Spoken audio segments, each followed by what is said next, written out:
Hello and welcome. My name is Miguel Penabella. I am the Assistant Director of the Carsey-Wolf Center, UCSB Center for Film and Media Studies. It is my great pleasure to welcome you this afternoon for a special screening of Denis Villeneuve's 2017 film Blade Runner 2049, presented as part of our year-long series Connectivity. This afternoon, we're turning to Blade Runner 2049, which we selected as the banner image for our year-long Connectivity series, which you may have seen walking in, because the film reflects the series' central concern with connection in two intertwined senses: connectivity as the technical infrastructure, our networks, our data systems, our media environments, and connectivity as a human value, or a condition of social life and belonging. Blade Runner 2049 is director Denis Villeneuve's 2017 sequel to Ridley Scott's original Blade Runner, released more than 3 decades earlier in 1982. The original was adapted from Philip K. Dick's 1968 novel To Android's Dream of Electric Sheep, with a screenplay by Hampton Fancher and David Peoples. 2049 returns to this world with Fancher again, now co-writing with Michael Green. Ridley Scott's Blade Runner introduces a future Los Angeles dominated by the Tyrell Corporation, which manufactures androids known as replicants, beings who are virtually indistinguishable from humans, used for slave labor in dangerous off-world colonies that we hear about but never actually see in the films. After a violent mutiny, we're told, replicants are declared illegal on Earth, and specialized police known as Blade Runners are tasked with hunting them down. Rick Deckard, played by Harrison Ford, is one such Blade Runner. What the original film offers is a vision of connectivity that is fragile and forbidden. It's not that the replicants want to become human, it's that they want simply to live.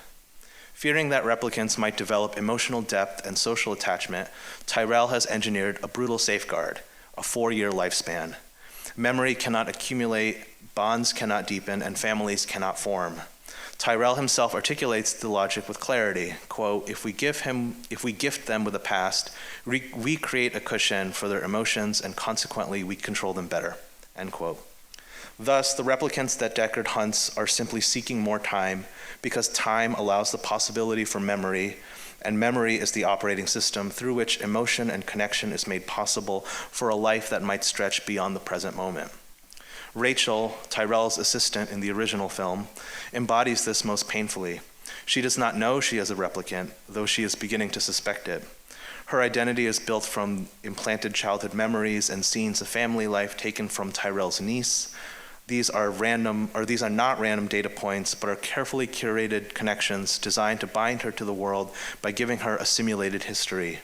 And Rachel isn't alone. Nearly every character in Blade Runner's neo-noir world is starved of connection. Deckard, the lonely detective living in isolation; Pris, the runaway replicant who describes herself as an orphan; Sebastian, the toy maker who surrounds himself with automaton companions, and so on. The tragedy of the film is that its characters are cut off from the networks that define personhood itself. Blade Runner 2049 inherits these questions about connectivity from the original film. In this world, set 30 years later, disconnection is seemingly total. Everyone is embedded in systems of surveillance, biometric tracking, archival memory, and algorithmic companionship. Without giving too much away, here are just a few thematic threads to look out for as you watch the film. Replicants still long for the chance to live something like a normal life, but the form that longing takes has changed. In this film, we follow a character named Kay, who's played by Ryan Gosling, a Nexus 9 replicant. Unlike the rebellious Nexus 6 units of the original film, Kay is engineered to be obedient and affectively muted. He has an indefinite lifespan, yet is routinely reminded of his disposability. Human characters hurl slurs at him, and he polices his own kind, serving as a Blade Runner. Kay's most intimate relationship is with Joy, J-O-I, played by Ana de Armas, his hologram AI companion. Joy is the ultimate interface of digital connectivity, attentive, emotionally fluent, and always on. The film never lets us forget that this intimacy is a product sold by the Wallace Corporation, Tyrell's successor. When we first meet her, she is styled like a 1950s housewife, her holographic shimmer constantly visible. She cannot cook Kay an actual meal, so he prepares a bowl of gruel while she overlays a holographic steak, simulating domestic life. Her memories are visible as data, appearance settings, interaction logs, preference tracking. If data are like memories and memories generate emotion, at what point, this film asks, does the distinction between simulation and feeling stop mattering? And who gets to decide what counts as real emotions in this world? The answer, the film suggests, is tied to corporate power. But like Deckard, Kay, and even Joy herself struggles against this. Watch closely one of the film's most striking moments when Joy longs to be embodied and tries to synchronize her holographic form with a human body, a scene that is once sensual and uncanny, a fleeting, beautiful gesture of the digital and the human intertwined. It is hard not to see in this film a mirror or perhaps a prophecy of our own moment nearly a decade later after this film's 2017 release, in which AI companions, chatbots, and other virtual partners are on the rise. Like the replicants of Blade Runner, these technologies aren't so much about replacing human connection, although some users may imagine that they do, but about offering something uniquely suited to modern loneliness, a frictionless bond that never resists, and companionship that can be switched off for fear of emotional risk. In Blade Runner 2049, connectivity, or its lack thereof, is written directly into the landscape, in featureless gray wastelands of concrete and steel, where the only real color comes from neon advertisements. Beauty itself seems to have been outsourced to corporations. When Kay glides above the skies of Los Angeles in the opening minutes of the film after the first scene, the city is rendered as a series of brutalist slabs disappearing into night fog, illuminated by glowing corporate logos. Cinematographer Roger Deakins won his first Academy Award for this film.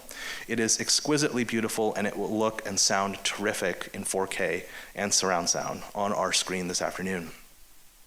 But beneath the spectacle, this is ultimately a film about connection in a world designed to destroy it, especially the fragile bonds between parents and children.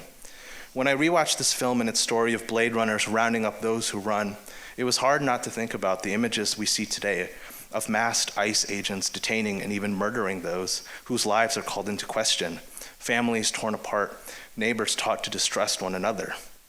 This is real-world violence enabled by the web of data brokers and AI platforms from techno-fascist corporations like Palantir and their Immigration OS surveillance platform.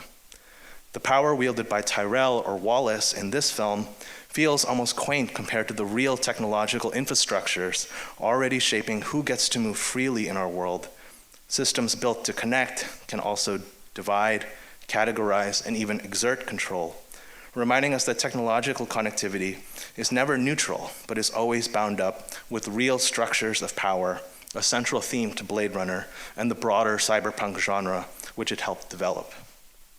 Against this backdrop of corporate surveillance and techno-fascist power, Blade Runner 2049 offers a quieter, more fragile counterpoint in the figure of Dr. Anna Stelline, the memory designer. We will see her at work in this film crafting artificial memories inside a sealed glass chamber, shaping tiny tactile worlds out of light and sound. Her labor looks conspicuously like the work of filmmaking, building emotional realities out of images and fragments of narrative. It reminds us that memory in these films is an aesthetic practice, a form of authorship. This concern with images reaches back to the original film, where Deckard lingers over photographs and where Rachel clings to a picture of herself and her mother when her identity begins to collapse. When Deckard tells her that the memory behind the photograph belongs not to her but to Tyrell's niece, the revelation does not erase that longing. She instead feels it more acutely. The images cushion the terror of impermanence, offering a material anchor to a life always on the verge of erasure. In this way, Blade Runner ultimately finds a sense of reassurance even in its dystopic world. Cinema and photography are like models of memory, holding time and giving us something to look back on when the present slips away. This screen today is its own small act of connectivity, gathered here together showing a film, building a memory with each other.